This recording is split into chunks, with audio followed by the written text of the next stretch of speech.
Hello നമസ്കാരം. അജയൻ്റെ രണ്ടാം മോഷണം എന്ന ചിത്രത്തിൻ്റെ മൂന്നാം ദിവസത്തെ കേരള ബോക്സ് ഓഫീസ് കളക്ഷൻ റിപ്പോർട്ടാണ് ഇന്നൊരു വീഡിയോ ഭാഗത്ത് ഉൾപ്പെടുത്തിയിരിക്കുന്നത്. വീഡിയോയിൽ മുൻപ് വീഡിയോ ലൈക്ക് ചെയ്യുക, ചാനൽ സബ്സ്ക്രൈബ് ചെയ്യാൻ വേണ്ടി ശ്രമിക്കുക. ജിതിൻ ലാലിൻ്റെ സംവിധാനത്തിൽ ടൊവിനോ തോമസ്, ബേസിൽ ജോസഫ് എന്നിവരൊക്കെ പ്രധാന കഥാപാത്രങ്ങളായ ചിത്രമായിരുന്നു അജയൻ്റെ രണ്ടാം മോഷണം. എല്ലാ സിനിമാ പ്രേമികളും ഒരേപോലെ ചിത്രത്തിൻ്റെ ഓരോ അപ്ഡേഷനും അറിയാൻ വേണ്ടി കാത്തിരുന്നു. ചിത്രത്തിന് മൂന്നാം ദിവസം മികച്ചൊരു ബുക്കിംഗ് തന്നെയാണ് നടന്നത്.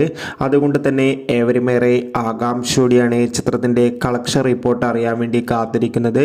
നമുക്കിപ്പോൾ കിട്ടുന്ന അപ്ഡേറ്റുകൾ പ്രകാരം അജയൻ്റെ രണ്ടാം മോഷണം എന്ന ചിത്രത്തിന് മൂന്നാം ദിവസം കേരളത്തിൽ നിന്ന് മാത്രം ഏകദേശം 2.5 കോടിക്ക് മുകളിൽ കളക്ഷൻ നേടിയെടുക്കാൻ വേണ്ടി സാധിക്കുമെന്നാണ് അറിയാൻ വേണ്ടി സാധിച്ചിട്ടുള്ളത്. കാത്തിരിക്കാം ചിത്രത്തിൻ്റെ കൂടുതൽ ബോക്സ് ഓഫീസ് കളക്ഷൻ റിപ്പോർട്ട് അറിയാൻ വേണ്ടി. ചിത്രം കണ്ടവരുടെ അഭിപ്രായം കമൻറ്റ് ചെയ്യുക. സെപ്റ്റംബർ മാസം ഇനി ധാരാളം ചിത്രങ്ങൾ OTT റിലീസ് ചെയ്യുന്നു. ചാനൽ പരിശോധിച്ചാൽ കാണാം.